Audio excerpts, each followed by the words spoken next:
because if they say, oh, you could tattoo tomorrow, I know there's tons of people that have been hitting me up during this whole thing. And it's like, no, I'm not ready, you know, and who knows if I'll be ready or not. But, you know, I still have a whole month of clients that I was going to tattoo before this whole shutdown. And I had rescheduled them, like I was telling you earlier. And then the day came in April and it's like, well, I have to reschedule again, but I'm not. We'll wait and see what happens. Yeah. You know, so I have a lot of in progress pieces. I have somebody in particular that's moving on July 1st. And that's like the last sitting, and she's moving to Florida. And, you know, that's been kind of like a thing that I think about. Yeah. And I was like, geez, you know, what's going to happen? You know, I'm not, you know, if I'm not allowed to tattoo, I mean, you know, I'm not going to break that. And I'm not going to put myself in a situation where I'm uncomfortable and putting the client at risk too. Right. You know, because that's not. Well, yeah, exactly. I mean, you have a family. You're, you know, we always talk. Everybody's been talking about this, right? It's like your number of people, and then their number of people, and their number of like. So earlier, before we were on air, we were just discussing. You just informed me about how here in Sonoma County we just had a spike in cases in the last 2 weeks. Over 200 in the last 2 weeks. Which I didn't realize until you told me that, and I had been saying earlier, like part of me feels like we're all going to go back to work and we're super stoked because the governor or the county says, yeah, do it. And then suddenly there's going to be a big wave, whether it's because we're doing more testing or there's a legitimately more people. It's awareness that there's more sicknesses. And I feel like people are so anxious right now to get back to normal, which put a pin in that because I don't think that's even going to happen. But that they're getting to a point where it's a little scary about how much they're willing to sacrifice just to get back into real life. Yeah, and I don't understand. It's not worth it because it's going to be 10 steps forward and 15 steps backwards. And I don't know why I just didn't say 2 steps and 1 step, or 1 step and 2 steps. But two whatever. Texas 2-step. You know, I enjoy staying home. Yeah. I've always have before this happened. I'm kind of like a hermit, even though, you know, I might seem outgoing when I'm tattooing people. You know, I go home and I sink into my artwork and, you know, I like my alone time and, you know, I'm kind of reclusive in a way. And, lately it's been awesome because my wife has been fortunately able to work from home and I've been homeschooling my daughter, which is, it's kind of I'm not a teacher. You know, and I'm very patient, but you know, it's hard. It is hard. And to stop her from jumping on her mom and, you know, while she's on a business call but otherwise I'm really enjoying just staying home and not doing it. I have unemployment right now for the first time ever. As a tattoo artist, no insurance, no nothing ever, no nothing.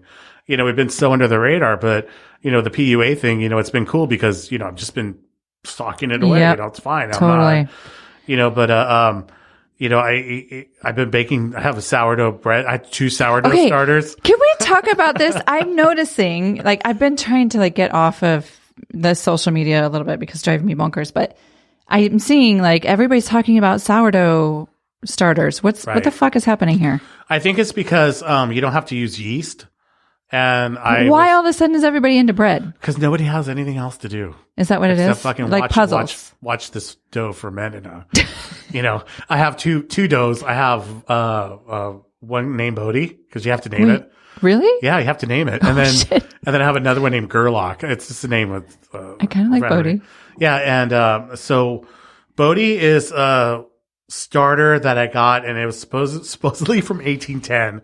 And a friend of mine just sent me a link to get some that was actually from the Black Plague period. But I don't think it matters because it's all just the same thing. It'll soak in. Oh, I feel like there's like we're digging into something that like delving deep. I don't even know any of what you're just talking about. Like it feels like you just literally said something to me in Chinese. Yeah, it's crazy, right? So you have this dough, you have this starter, and then it has like this. I guess it's fermenting or it's bubbling, but you have to feed it twice a day. With what? With flour and water. So you kind of have the starter and then you do X amount, 100 grams of flour, 100 grams of water, mix it up and you let it sit there and it starts getting bubbly and it grows and then you scoop more off and then leave what you had and then feed it again. So it's always feeding. And then it starts smelling really sour. I don't, come on. I don't know if I'm going to do this after this my whole quarantine face or something. I don't understand. Like, I had no idea that this was what sourdough bread was about. Yeah. It's letting the dough go sour. So is this why sourdough bread is such a big deal? And like when you're talking about like San Francisco sourdough bread company, like all my life I've been like, okay, big fucking deal. It's like sourdough bread. And you hear about like in San Francisco during the great earthquake, the whole city was on fire and they went into the bakery save the mother dough. We have to get the mother dough. Is this the same thing as like having like, isn't kombucha something similar? It's like they have a mother thing. SCOBY. Oh my God. I feel like there's a whole thing of research I have to do right now. Yeah. So it's like, I don't make kombucha. It's like I believe it would be like the same process. I'm not sure, but as keeping your SCOBY alive and keeping your sourdough alive. This is so weird. Bread has been really good. I kind of nailed it and, I've had a few fails, but, it's been good. And, you go to the store, there's no bread, there's no, yeast, there's no flour, there's no toilet paper. I just put two and two together. This is why everybody on fucking Facebook is like, I can't find yeast anywhere. Yeah. Oh. Because I guess everyone's like, okay, we need toilet paper because we got to take a dump. Yeah, but also we don't need like a whole storage unit full of toilet paper. It's beyond me. And then, B, there's no yeast, so we have to make sourdough bread, I guess. I don't know. I actually have sourdough pizza crust in the fridge right now. So when I go home, you're going to make a sourdough pizza. I'm on my Weber with those pizza stone. We're going to heat it up to 500 degrees. You're the best. Cornmeal, throw the pizza in and let it cook. So we're going to make 4 little 8-inch pizzas and we'll see how it turns out. I'm not sure. You are in heaven right now, aren't you? Oh yeah, I'm stoked. I've been smoking a lot of meat and making beef jerky and bread and, it's here, eat this. It's kind of. I will say I have cooked more. I like the idea of cooking. But I'm also the person who I want that to be an experience. So I have 2 children as well. And sometimes you just have to get whatever you can make fastest. Sure. On a plate so that they can stop saying I'm hungry and what's for dinner, which is usually what my life is. I'm here and then I go home and I make the fastest thing I can. I have dove into having a glass of wine and making a recipe and that type of thing. And so that has been really great. I'll tell you the one thing that I did this actually at the beginning of the shutdown. And I ordered a Lego set. Oh, wow. It was 4,000 pieces. It's the Manchester United soccer stadium. Good Lord. I think it took me the first 6 weeks to put together. I had done one before that took me 2 years, but in fairness, I went through a divorce and a couple of moves in that time, and so it took a little bit longer. But take my Legos. Yeah, take the Legos. He took everything except one couch and my Legos. Oh man. So I did do that, but the other thing I've gotten into is because we live where we do, it's very easy to walk out bodega and do the backside up to like Helen Putnam area. And so that's a 5-mile loop from my house up to now you can kind of go up the hill a little bit, but in any case, I was doing that almost every day, listening to books and podcasts and stuff. And that's kind of what kept me from slashing tires around town and wanting to like blow my brains out. Oh and man, I'm an extrovert. I am an extrovert. So I want to be around all the people all the time. Right. And I want to be on stage and I want to be like, make me laugh, like all of the things. Sure. So kind of getting closed in, I felt like I know this is an exaggeration and I know there are people who are literally dying from this, but that's how I felt some days. I felt like I couldn't even breathe. So being able to like get outside and do that was really, really nice. And actually what it has done is it's allowed me to maybe take the extra out of the extrovert a little bit. And now I actually am starting to feel comfortable with a little bit some of kind quiet. Of balance there. Yeah. So I needed it. And all the parks were closed and, I can't take my daughter to go, play structure. So we started walking to the cemetery. And we go to the old ass cemetery on Magnolia and Keokuk. It just like T-bones into it. And there's so many cool graves and she's so into it. So we've gone a couple of times, and I give her an old iPhone that I have. Yeah. I recharge it and say, okay, take pictures. So she goes take pictures. Last time we went there, she said, I want to go ghost hunting. So I get put on the memo recorder. I'm all, we're sitting there at the cemetery. Are you here with us? Oh, do you like it here? What's your name? She's all, do you like chocolate cake? It's kind of, totally. We go home and review it, and I was like, well, what's that noise? You're the best dad ever. You might get the award. And by the way, I just have to say, because people can't see what's happening right now, you let her paint your fingernails. Yes. And she did you choose that color, or did she choose it? It was, this one's blue and gold sparkles, and this one's green and gold sparkles.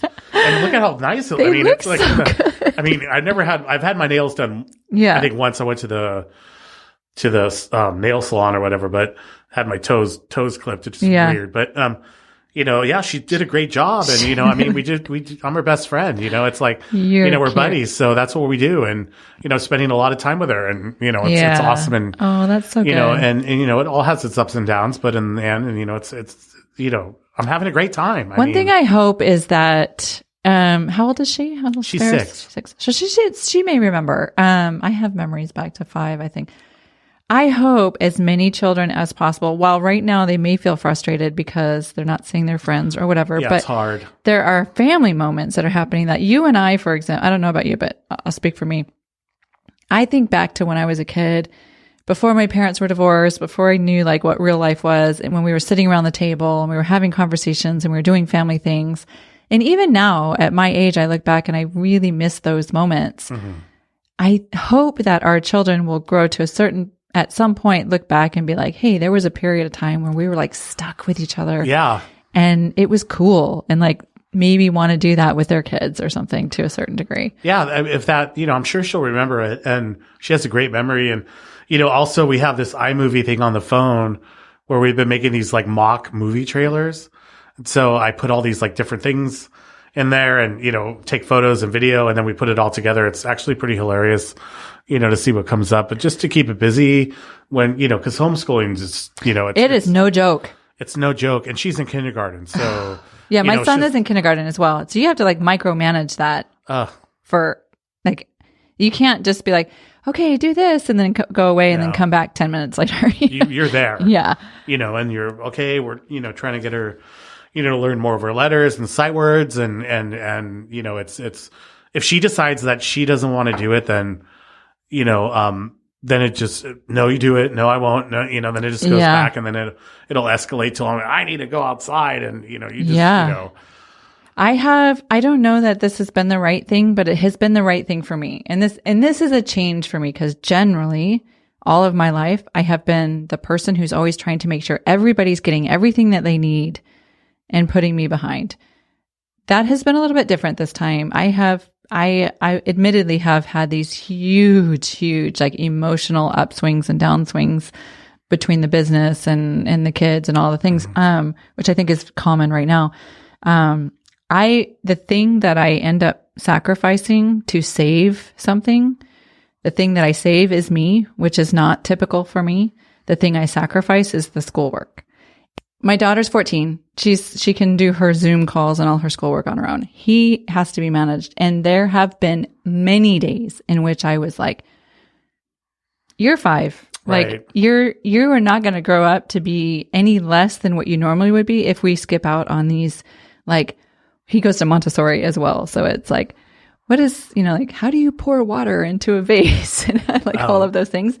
But it's shocking the number of apps and the number of the platforms that we have to go on to do these school projects and stuff for this kindergartner who's in Montessori. And I'm like, sorry, we're not doing it. Yeah, we're just not going to do it. We have a whole bunch of them, Seesaw or Starfall or Homer or Go Noodle, where they do the dance and it's there's so many different things.